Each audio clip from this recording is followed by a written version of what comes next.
नमस्कार, good morning. आप देख रहे हैं आज का एजेंडा। आपके साथ मैं हूं मलिका मल्होत्रा। सोमवार का दिन है, हफ्ते की शुरुआत हुई है। उम्मीद करती हूं कि आपका आज का दिन बहुत अच्छा बीते।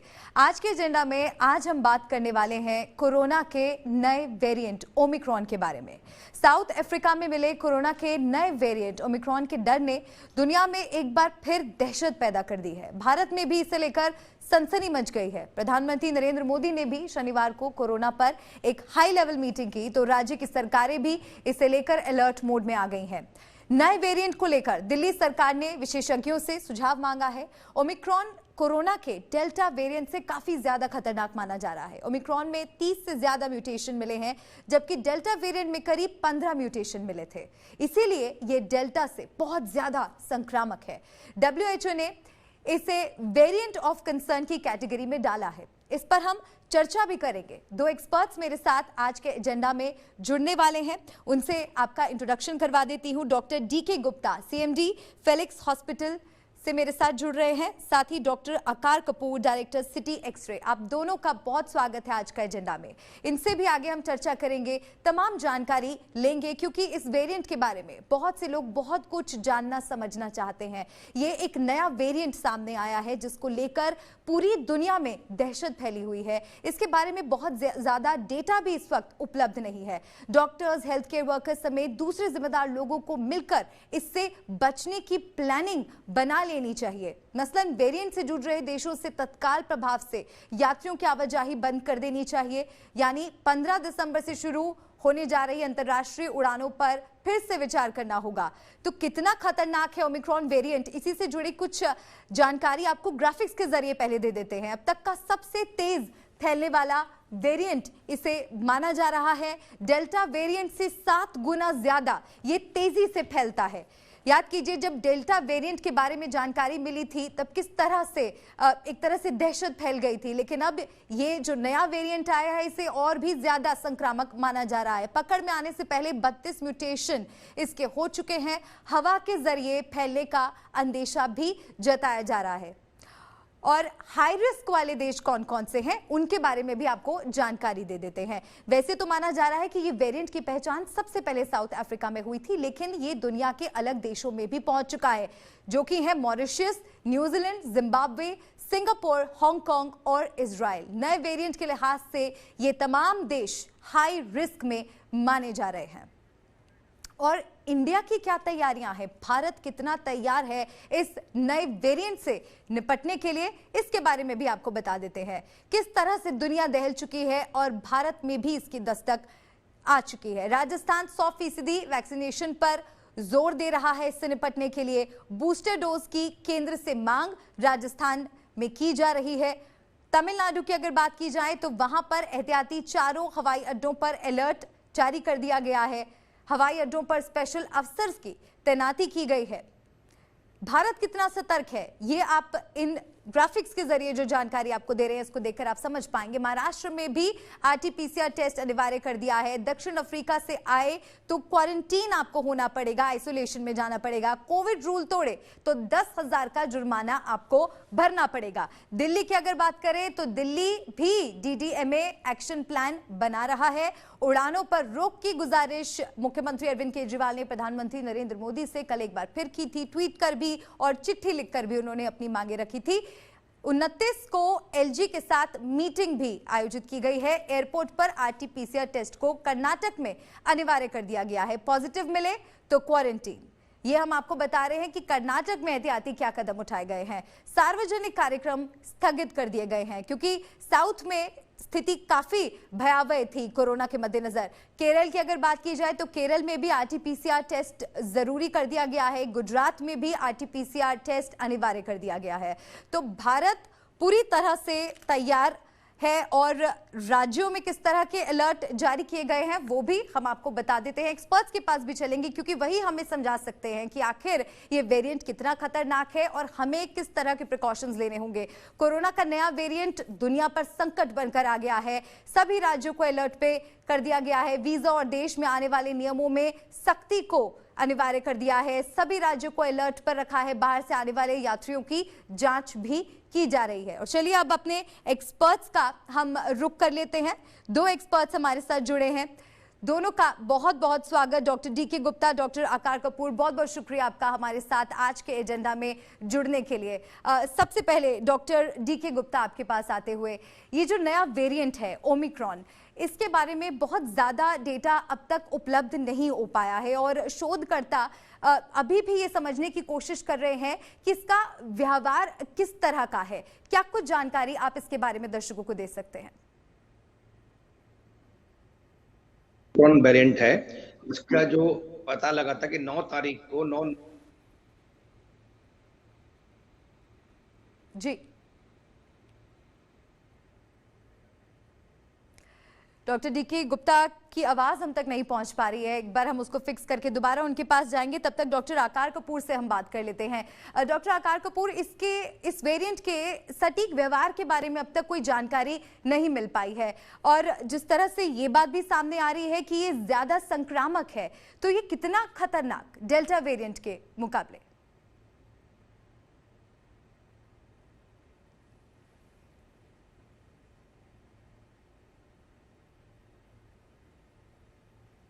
डॉक्टर आकार कपूर, मेरा सवाल आपसे।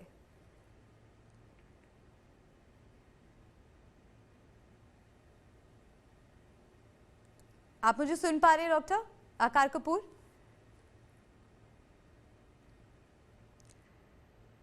मुझे लग रहा है मेरी आवाज डॉक्टर आकार कपूर तक भी नहीं पहुंच पा रही है। डॉक्टर डीके गुप्ता, आप अगर हो सके तो एक बार अपना ऑडियो फिक्स करने की कोशिश कीजिए अपने एंड से। हम भी यहां से कोशिश कर रहे हैं। क्या मेरी आवाज आप तक पहुंच रही है सर?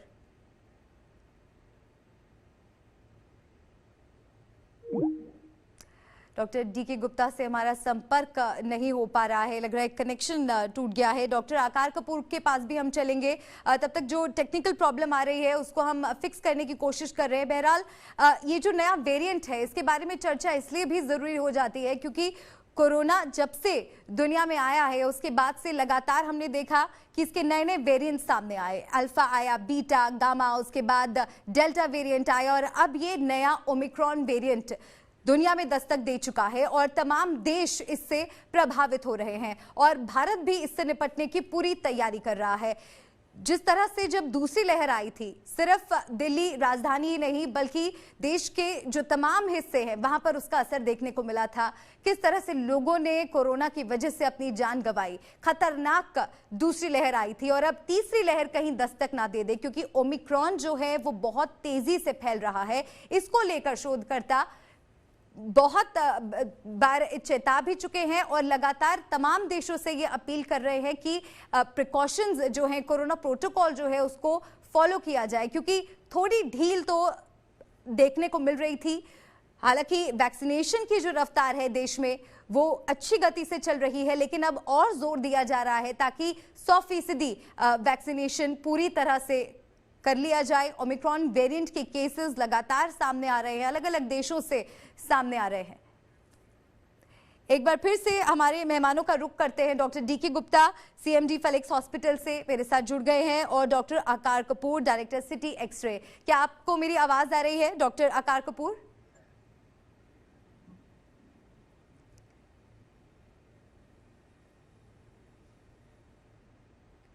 डॉक्टर डीके गुप्ता, क्या आप मुझे सुन पा रहे हैं? ब्रेक करके आ रही है, क्लियर आवाज नहीं आ रही है। तो मैं बता रहा था आपको कि साउथ अफ्रीका में एक पेशेंट था जो एड्स से ग्रसित था, एचआईवी पेशेंट था। उसमें 9 तारीख को सैंपल लिया गया, उसकी 24 तारीख को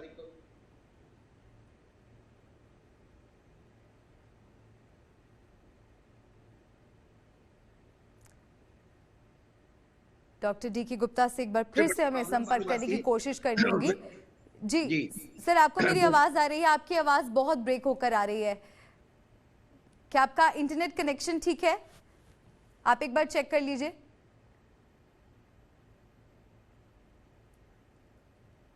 ऑडियो में बहुत ग्लिच आ रहा है सर आपकी।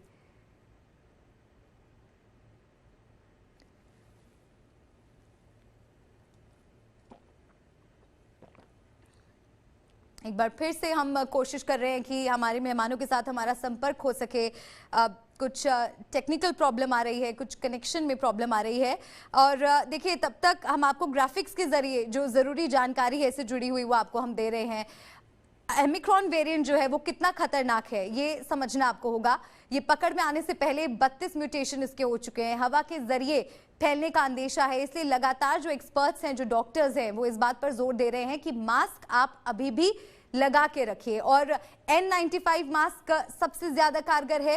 हो सके तो आप डबल मास्क लगाएं। 15 दिन पहले सिर्फ 1% इसके केसेस देखने को मिल रहे थे और अब तक का सबसे तेज फैलने वाला ये वेरिएंट है। कोरोना वायरस के नए वेरिएंट ने दुनिया भर के देशों के लिए चिंता बढ़ा दी है और कई देशों ने नए वेरिएंट से जो है उसको लेकर तैयारियां करने की भी अब पूरी जो कोशिशें हैं वो WHO की तरफ से भी निर्देश दे दिए गए हैं और WHO ने भी इसे जो है कंसर्न की श्रेणी में डाला है कि जो नया वेरिएंट आया है ये कंसर्न वाले कैटेगरी में आता है, जिसका मतलब ये कि ये बहुत तेजी से फैलता है। ओमिक्रॉन के खिलाफ राज्यों की कितनी तैयारी है वो भी हम आपको लगातार ग्राफिक्स के जरिए दिखा रहे हैं। दिल्ली, गुजरात और मुंबई में भी इस नए वेरिएंट से निपटने के लिए कदम उठाए जा रहे हैं। DDMA को बचाव की रणनीति बनाने के निर्देश दिए गए हैं। गुजरात में प्रभावित देशों से जो भी लोग आ रहे हैं उनका RT-PCR टेस्ट अनिवार्य कर दिया गया है। मुंबई में दक्षिण अफ्रीका से आने वालों को क्वारंटीन करने के निर्देश दिए गए हैं क्योंकि जो सबसे पहले मामले थे वो दक्षिण अफ्रीका से ही सामने आए थे और दक्षिण अफ्रीका को लेकर ट्रैवल एडवाइजरीज तमाम देशों ने जारी कर दी है और डॉक्टर्स, हेल्थ केयर वर्कर्स समेत दूसरे जितने भी जिम्मेदार लोग हैं उन सबको मिलकर इससे बचने की प्लानिंग करनी होगी। वेरिएंट से जूझ रहे देशों से तत्काल प्रभाव से यात्रियों की आवाजाही बंद कर देनी चाहिए, यानी 15 दिसंबर से शुरू होने जा रही अंतर्राष्ट्रीय उड़ानों पर फिर से विचार करना होगा। और साथ ही आपको बता दें प्रधानमंत्री नरेंद्र मोदी भी इस नए वेरिएंट को लेकर समीक्षा बैठक कर चुके हैं। राज्यों के मुख्यमंत्रियों के साथ उन्होंने बैठक की थी और उन्हें ये साफ निर्देश दिए गए हैं कि जो भी जरूरी कदम हो उसे पूरा किया जाए और साथ ही वैक्सीनेशन की रफ्तार को और तेज किया जाए। जो लोग डबल डोज लगा चुके हैं वो लोग भी संक्रमित हो रहे हैं। ऐसे में अब सवाल ये भी उठ रहा है कि क्या अब देश में बूस्टर डोज की जरूरत है? क्या अब जो लोग फुली वैक्सीनेटेड है उन्हें बूस्टर डोज देनी होगी और जिन लोगों को सिर्फ एक ही डोज लगा है किस तरह से वैक्सीनेशन की गति में रफ्तार लाई जाए ताकि जो पूरी पॉपुलेशन है इंडिया की, जो पूरी आबादी है वो फुली वैक्सीनेट हो सके, ताकि जो खतरा है इस वेरिएंट का वो कम हो सके। लेकिन सवाल ये भी है कि जो वैक्सीन लगाई जा रही हैं वो इस नए वेरिएंट पर कितनी कारगर है। ओमिक्रॉन वेरिएंट के केसेस दुनिया भर में अलग अलग देशों से सामने आए हैं जो हम आपको मैप के जरिए भी दिखा रहे हैं। एक बार फिर से कोशिश करते हैं, हमारे मेहमानों का रुख करते हैं। डॉक्टर DK गुप्ता, डॉक्टर आकार कपूर, अगर आप मुझे सुन पा रहे हैं तो आप सर जवाब दीजिए। Doctor DK Gupta.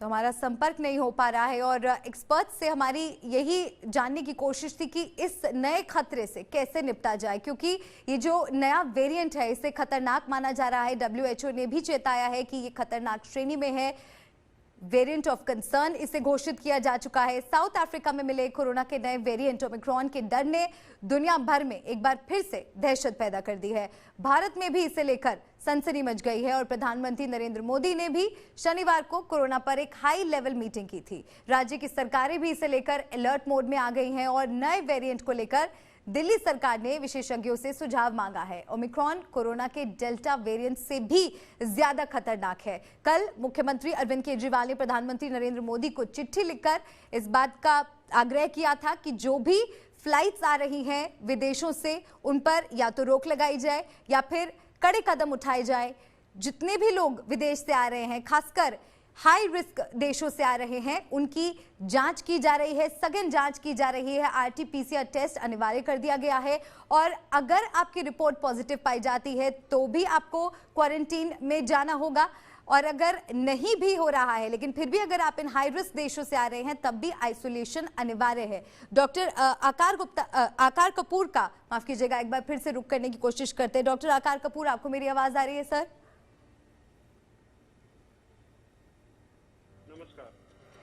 नमस्कार सर, बहुत देर से कोशिश कर रहे हैं कि संपर्क आपसे साधा जा सके। आपको मेरी आवाज आ रही है सर अब बिल्कुल क्लियर? जी बिल्कुल क्लियर आ रही है। चलिए, तो डॉक्टर आपसे जो मैं सवाल पूछ रही थी ओमिक्रॉन वेरिएंट के बारे में, क्योंकि बहुत ज्यादा डेटा अब तक इसके बारे में उपलब्ध नहीं है और इसके सटीक व्यवहार के बारे में भी शोधकर्ता अभी रिसर्च कर रहे हैं। क्या आपको लगता है कि ये जो वेरिएंट है डेल्टा वेरिएंट से बहुत ज्यादा खतरनाक है और बहुत अलग है क्या?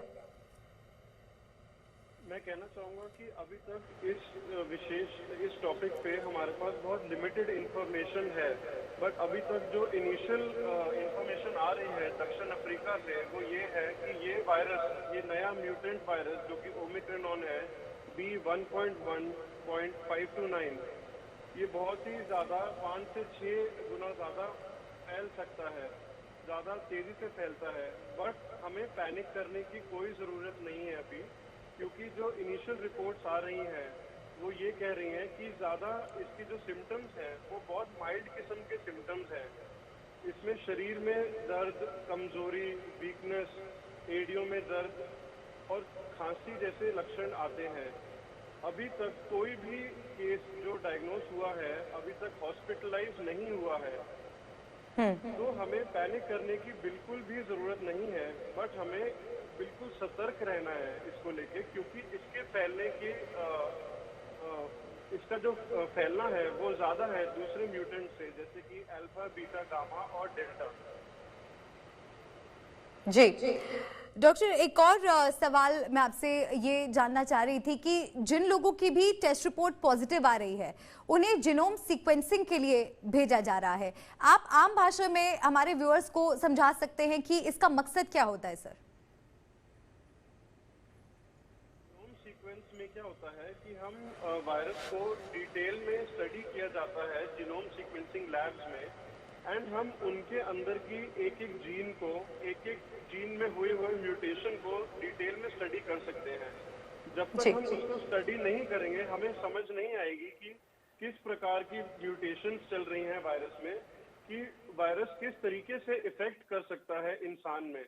तो हमें वायरस को डिटेल में स्टडी करना बहुत जरूरी है, क्योंकि बहुत फास्ट म्यूटेट कर रहा है और हमने देखा है कि डेल्टा वेरिएंट जो था कितना घातक रहा है ह्यूमन रेस के लिए, और कितनी ऑक्सीजन की कमी, बेड्स की कमी रही है। इसलिए हमें डेप्थ तक जाके वायरस को स्टडी करना जरूरी है, ना कि केवल हम सिर्फ आरटीपीसीआर टेस्ट करके आइसोलेट करके उसको ट्रीट करें।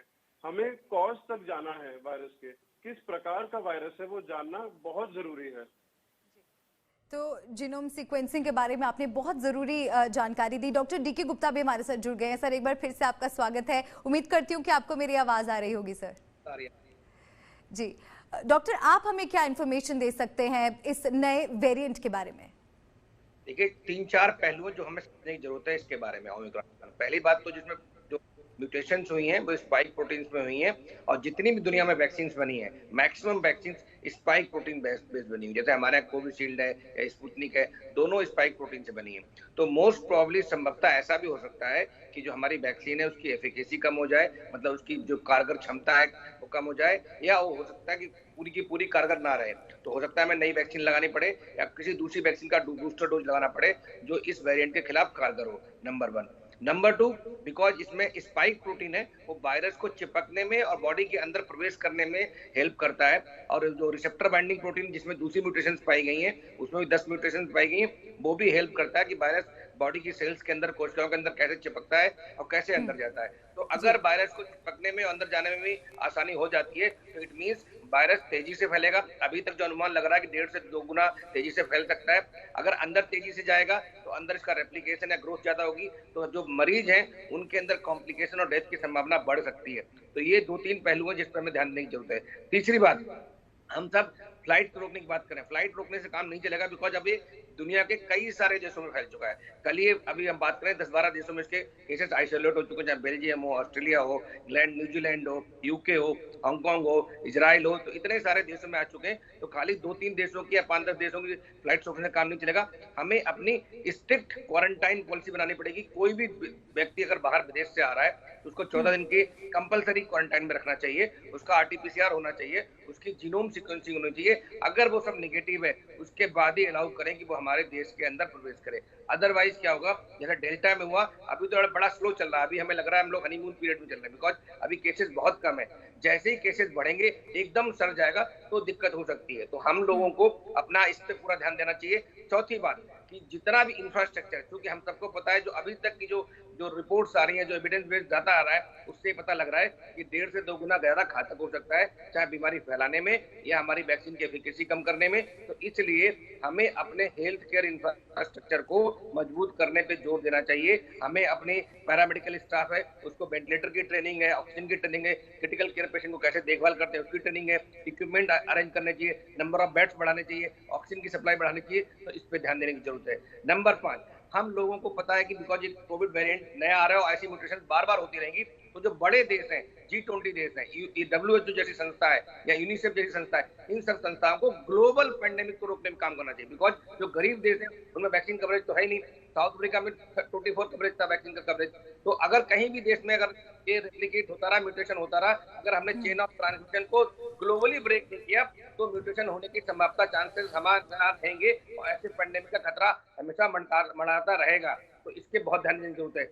पांचवी बात, सारी स्टेट्स हैं जितनी छठी, ये सब स्टेट्स को, सब राज्यों को चाहिए कि वो टेस्टिंग पे, सर्विलेंस पे फोकस बढ़ा दें और जनरल पॉपुलेशन सैंपल्स बढ़ा दें, जिसमें जीनोमिक सैंपलिंग करना शुरू कर दें कि उससे हमें पता लगेगा कि भाई हमारे अंदर कहीं वायरस हमारे देश में, हमारे प्रदेश में या हमारे जिले में कहीं से आ तो नहीं गया। तो जितनी जल्दी हम अर्ली डायग्नोसिस कर लेंगे, अर्ली ट्रीटमेंट कर लेंगे, तो उससे एक तो जिसको इन्फेक्शन हुआ उसकी जान बच जाती है। तीसरी बात, हम तैयारी अपनी अच्छी और कर लेते हैं या मजबूत हो जाते हैं कि हाँ हमारे यहाँ वायरस आ गया, तो हमें और जी। कठोर कदम उठाने की जरूरत है। तो अगर इन सब 5-6 बातों का ध्यान रखेंगे तो डेफिनेटली हम इसको कंट्रोल कर सकते हैं। अदरवाइज कहीं हम पिछली बार की तरह रह जाएं कि नहीं, बाहर दुनिया में, यूके में उस टाइम पता है आपको, थर्ड वेव चल रही थी और उस टाइम लॉकडाउन लगा हुआ, तो वहां डेल्टा कोहराम मचा था। तो हमें लग रहा था कि जैसे कि हमारे यहाँ शायद वैक्सीन वो इन्फेक्शन नहीं आएगा, और हम लोग खुशी से घूम रहे थे, लॉकडाउन जी, खत्म सा हो गया था, लोग बिल्कुल कोई बिल्कुल आपने बहुत इम्पोर्टेंट पॉइंट्स यहाँ पर डॉक्टर रखे हैं। और आपने जो सबसे अहम बात एक वैक्सीन को लेकर कही, क्योंकि ये सवाल सबके मन में उठ रहा था कि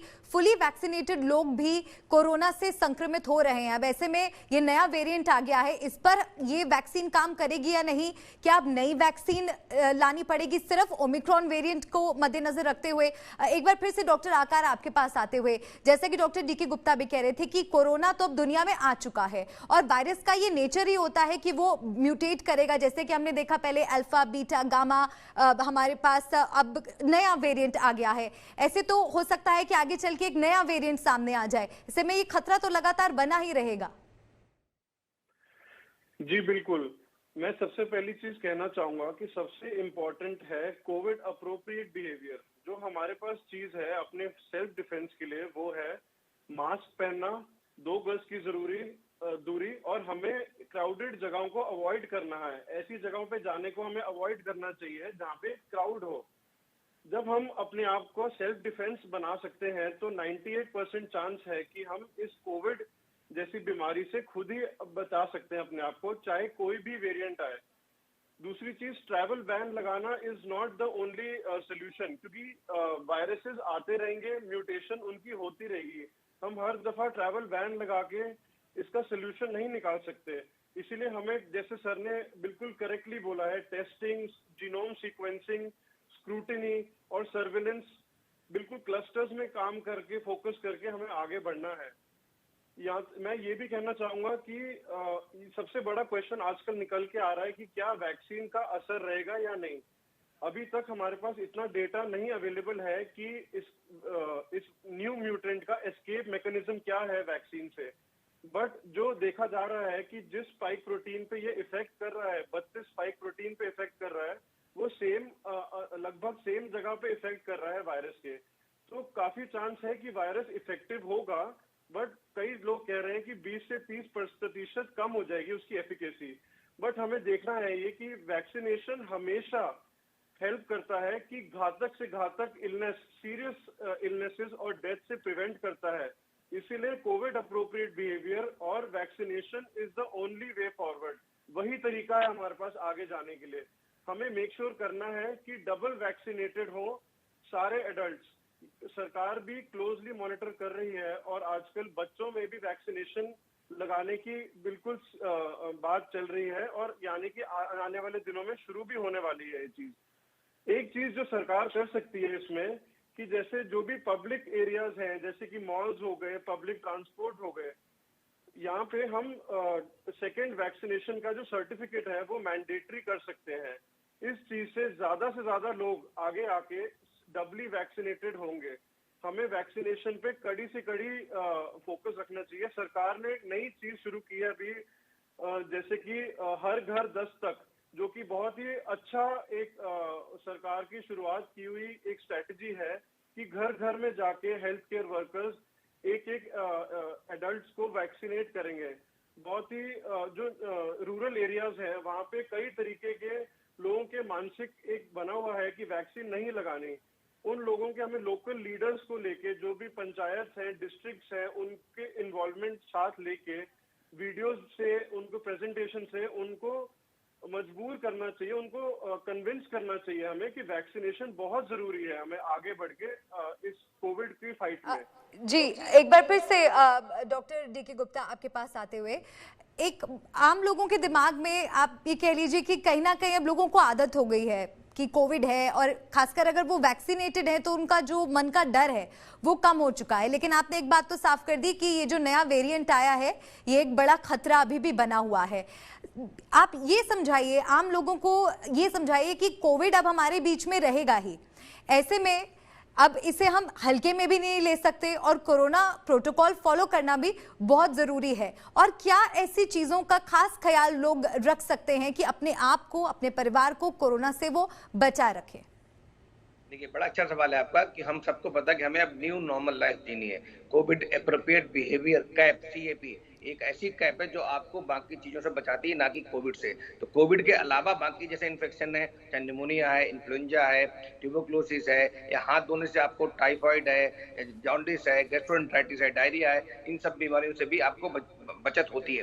तो अगर आप कोविड एप्रोप्रिएट बिहेवियर का पालन करते हैं, मतलब इस सोशल वैक्सीन का पालन करते हैं, तो डेफिनेटली हम लोग कोविड भी और कोविड के अलावा जो भी ड्रॉपलेट से और जो बीमारियां फैलती हैं उनसे बचे रह सकते हैं। दूसरी बात, भीड़ भाड़ वाले इलाकों में ना जाए, अवॉइड करें। जो कोमोर्बिड पेशेंट हैं, जो हेल्दी लाइक जो एल्डरली पेशेंट्स हैं, उनको और ज्यादा ध्यान रखना चाहिए। इसमें डायबिटीज के पेशेंट, हाइपरटेंशन के हैं, हार्ट के पेशेंट हैं, अस्थमा के हैं, एचआईवी के पेशेंट्स हैं, कैंसर के पेशेंट्स हैं, तो इन लोगों को और ज्यादा ध्यान रखना चाहिए। बच्चे जो अभी तक प्रोटेक्टेड नहीं है, मैं फिर बात कर रहा हूँ, बार बार कह रहा हूँ, सरकार इसमें डिले कर रही है, वैक्सीन अभी तक नहीं आया मार्केट में, जबकि वैक्सीन को अप्रूवल 2 महीने पहले मिल चुका है। तो बच्चों को वैक्सीनेशन की तुरंत अवेलेबिलिटी करनी चाहिए, बच्चों को वैक्सीन तुरंत लगवाना चाहिए। बिकॉज बहुत सारे ऐसे बच्चे हैं जो स्पेशल चाइल्ड्स हैं, जो हाई रिस्क हैं, जो डायबिटीज बच्चे हैं, जिनको डायलिसिस हो रही है, जिनको एनीमिया है, थैलेसीमिया है, जिनको अस्थमा है, जिनको कंजेनिटल हार्ट प्रॉब्लम्स है, तो ऐसे बहुत सारे बच्चे हैं जो कोमॉर्बिड है, पहले उनको वैक्सीन लगना चाहिए। उसके अलावा दूसरे बड़े बच्चे भी जो 10 साल से ऊपर हैं, जिनमें ओबेसिटी है, मोटापा है, वो भी हाई रिस्क बच्चे हैं, तो इन सबको हमें प्रायोरिटी पे वैक्सीन लगवाना चाहिए। इसके अलावा बच्चों को दूसरे वैक्सीन, रूटीन इम्यूनाइजेशन जो डिले हो गया था कोविड की वजह से, वो भी अपने पेरेंट्स को ध्यान रखना चाहिए कि सारे बच्चों को स्वाइन फ्लू, निमोनिया या दूसरे जो अन्य वैक्सीन है उनको तुरंत लगवाएं। कहीं ना कहीं ये वैक्सीन भी क्रॉस इम्यूनिटी देते हैं, हमने देखा है। चौथी बात, हम सबको अपनी इम्यूनिटी इंप्रूव करनी चाहिए। पता लग गया है जिसकी रोग प्रतिरोधक क्षमता थी, अच्छी थी, वो जीत गया। जो कमजोर थे इम्यूनिटी वाइज, उनकी डेथ हो गई, या उनको सीवियर कॉम्प्लिकेशन हुए, या उनको आईसीयू में रहना पड़ा, या उनको हॉस्पिटलाइजेशन स्टे बहुत बढ़ गया। तो कहीं ना कहीं हमें अपना लाइफस्टाइल चेंज करने की जरूरत है। हमें अच्छे खान पीन पर ध्यान देखने की जरूरत है कि हम ग्रीन लीफी वेजिटेबल्स है, फ्रूट्स है, अच्छा जी। फ्रूट से लें, नींद पूरी करें, अच्छे एंटीऑक्सीडेंट्स लें। तो ये सब चीजें ध्यान रखेंगे तो हम सच में बचे बिल्कुल, रहेंगे। यानी हमें अपनी ओवरऑल हेल्थ पर ध्यान देने की बहुत जरूरत है, इम्यूनिटी पर काम करने की बहुत जरूरत है। डॉक्टर आकार, जब कोरोना काल की शुरुआत हुई थी, जब पहली बार कोरोना के बारे में लोगों ने जाना कि इस तरह की कोई बीमारी अब आ चुकी है, और उस वक्त जब लोग संक्रमित होते थे तो हम जो सिम्टम्स देखते थे, जैसे फीवर होता था, गला खराब, loss of smell and taste, इस तरह के सिम्टम्स होते थे, और कुछ लोग एसिम्टोमेटिक भी होते थे। धीरे धीरे जब हमारे पास जब और वेरिएंट्स इसके आने लगे, तो ये जो लगातार वायरस स्ट्रॉन्ग होता जा रहा है कि अल्फा, बीटा, गामा, डेल्टा, और अब उसके बाद ये नया वेरिएंट आ गया है, हम देख रहे हैं कि वायरस लगातार स्ट्रॉन्ग होता जा रहा है। इससे तो जो खतरा है वो लग रहा है कि कभी खत्म ही नहीं होगा। तो इसके बारे में आप व्यूअर्स को क्या बता सकते हैं, क्योंकि कोरोना अगर इसी तरह से फैलता रहा, और जैसे कि सर ने अभी हमें कुछ प्रिकॉशंस बताए, आपका भी इस पर कमेंट चाहूंगी सर। जी, वायरस के म्यूटेशंस तो हमेशा चलते रहेंगे। एक कारण कि इतना म्यूटेशन क्यों हो रहा है, जिस धीरे तरीके तरीके से हम वैक्सीनेशन रोल आउट कर रहे हैं, हमें वैक्सीनेशन रोल आउट एक बहुत ही फास्ट स्पीड पे करना है कि ज्यादा से ज्यादा पॉपुलेशन, ना कि इस देश में, पूरे दुनिया में फास्ट स्पीड से वैक्सीनेशन ड्राइव कवर हो। ये स्लो स्पीड की वजह से म्यूटेशन, हम वायरस को मौका देते हैं कि वो बार बार म्यूटेट हो और इस तरीके से बार बार फैले। बाकी कोविड हमें एक्सेप्ट करना पड़ेगा कि कोविड यहीं रहने वाली चीज है और हमें अपने आप को चेंज करना है, अपना बिहेवियर चेंज करना है। हमें 2 गज की दूरी और मास्क पहनना बहुत आवश्यक है। इससे हमें कोई भी वेरिएंट आए, कोई भी घातक से घातक वेरिएंट आए या कोई अपर रेस्पिरेटरी ट्रैक्ट इन्फेक्शन हो, उससे हमें बचाव होगा। तो हमें अपने सेल्फ डिफेंस को बिल्कुल स्ट्रॉन्ग करना है। इस चीज की अवेयरनेस हमें एक एक इंसान तक पहुंचानी है हमें, और साथ साथ परपेंडिकुलर हमें वैक्सीनेशन ड्राइव को एक बिल्कुल स्पीड से कवर करना है, घर घर जाके। इवन एक एक बच्चों में भी, जैसे सर ने बिल्कुल करेक्टली इस बात को हाईलाइट किया है कि बहुत सारे बच्चे डिबिलिटेटेड हैं, जिनको बहुत जरूरत है, जो घातक से घातक बीमारियों को फेस कर रहे हैं, उनको हमें जल्द से जल्द कवर करना है वैक्सीन ड्राइव में। और हमें साथ में अपनी मानसिक स्थिति को भी बिल्कुल करेक्ट मेंटेन करना है। जो लोग कोविड से जूझ भी रहे हैं, उनको कई सारे लक्षण हो रहे हैं, जैसे कि एंजाइटी, नींद नहीं आना, तो उनका भी मानसिक स्थिति ठीक उनको रखना है और अच्छी फिजिकल एक्सरसाइज, मेडिटेशन रख के अपना स्वास्थ्य बढ़ाना है उनको भी।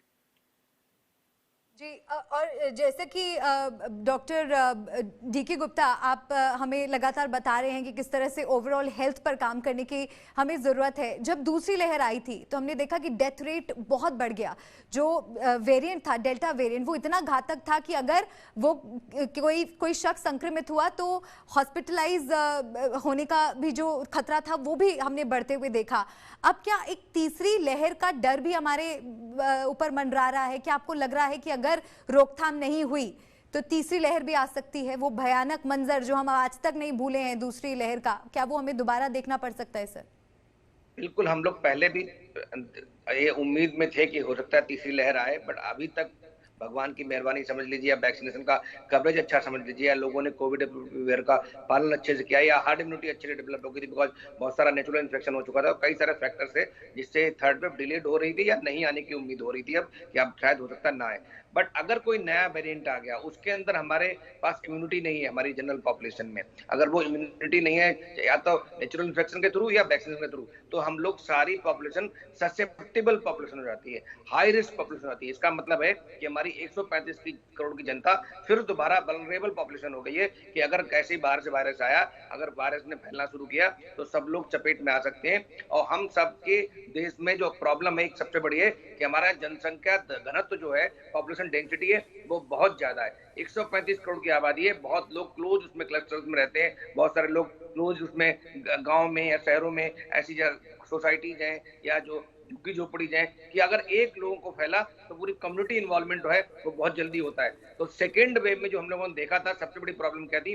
कम्युनिटी इन्वॉल्वमेंट था, मतलब समुदाय का इन्वॉल्वमेंट था। घर घर में लोगों को कोविड हो चुका था, तो घर के अंदर कोविड फैल गया था। तो अगर ऐसी स्थिति आई तो डेफिनेटली हम सबके लिए बहुत खतरनाक हो सकती है। तो इसलिए हमें सबको प्रिकॉशंस पे बहुत ध्यान देने की जरूरत है, खास करके जो सोशल वैक्सीन है हमारा कोविड अप्रोप्रिएट बिहेवियर वाला, उसका पालन करने की बहुत जरूरत है। बाहर ना निकलें, अगर जरूरत हो तभी निकले, और जब जाते हैं बाहर तो डबल मास्क लगा के जाएं, हैंड्स अपने हाथ को बार बार धोएं, नाक मुंह को ना छुएं, बार बार सोशल डिस्टेंसिंग का पालन करें, भीड़ भाड़ वाले इलाकों में बचें। और सरकार को चाहिए जितने भी कोविड अप्रोप्रिएट बिहेवियर है इनको जमीनी लेवल पे, ग्राउंड लेवल पे अच्छे से इंप्लीमेंट करवाए, अच्छे से ग्राउंड पे सख्ती से कार्रवाई करें जो लोग इसके अगेंस्ट हैं। और जो पब्लिक गैदरिंग दोबारा स्टार्ट हो गई थी बहुत सारी, उन पब्लिक गैदरिंग को टाइम बीइंग के लिए हेल्ड करना चाहिए। जैसे ही दोबारा होगी तो हम उसको दोबारा खोल सकते हैं।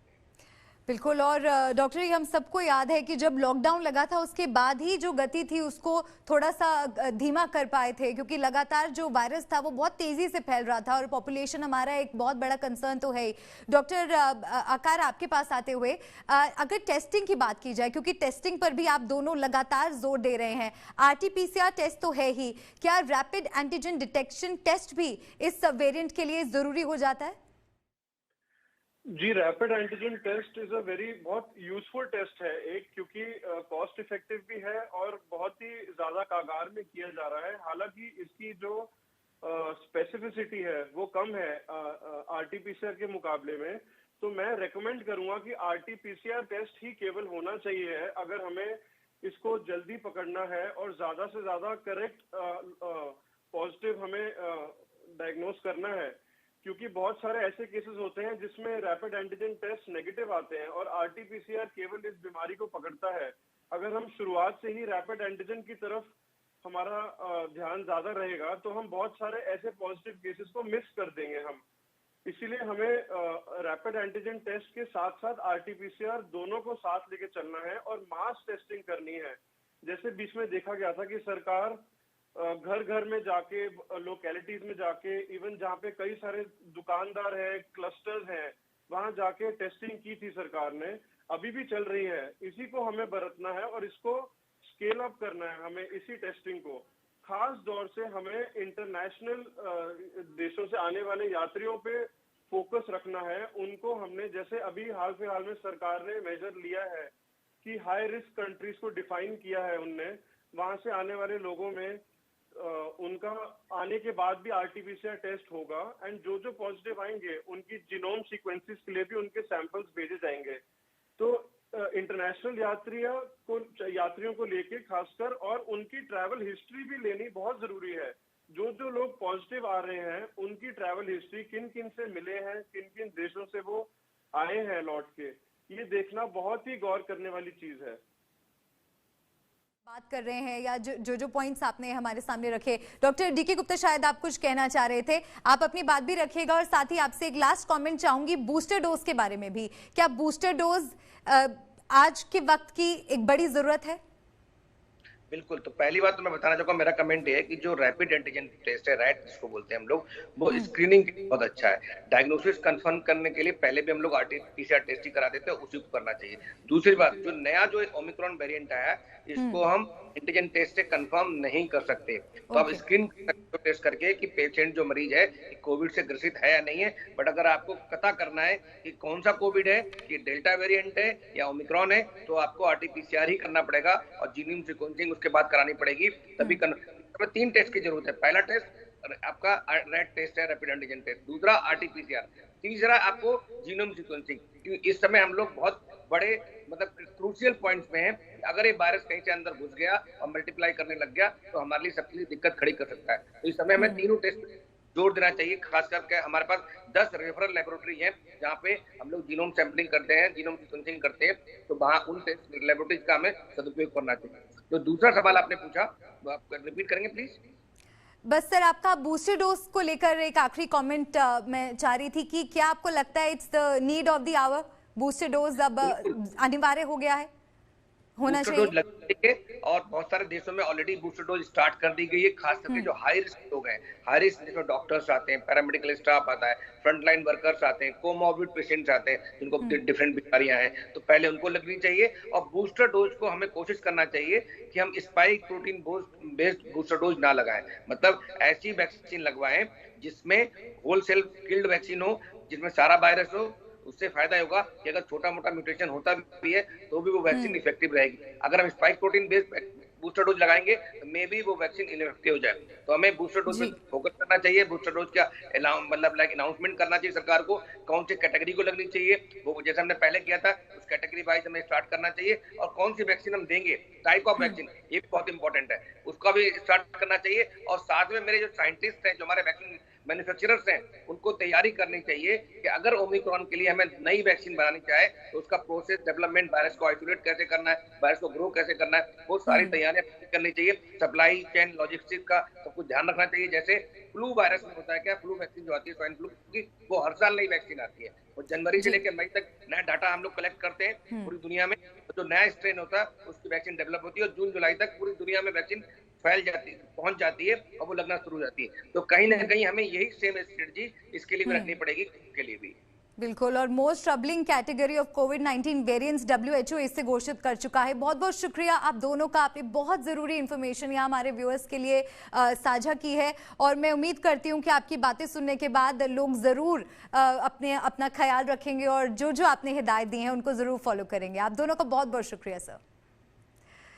तो आज के एजेंडा में हमने बात करी ओमिक्रॉन वेरिएंट के बारे में, जो कि यकीनन खतरनाक है और एक्सपर्ट्स की बात सुनकर आप समझ गए होंगे कि ये बहुत तेजी से फैल रहा है और डेल्टा वेरिएंट जिसने हम सबको दहशत में डाल दिया था उससे भी कई गुना ज्यादा तेजी से फैलता है और उससे कई ज्यादा खतरनाक है। इसलिए जो भी प्रिकॉशंस दोनों डॉक्टर्स ने, दोनों एक्सपर्ट्स ने आपको बताया है उनका जरूर पालन कीजिए, अपना बहुत ख्याल रखिए और एक बार फिर से आपसे कल मुलाकात होगी। फिलहाल दीजिए इजाजत।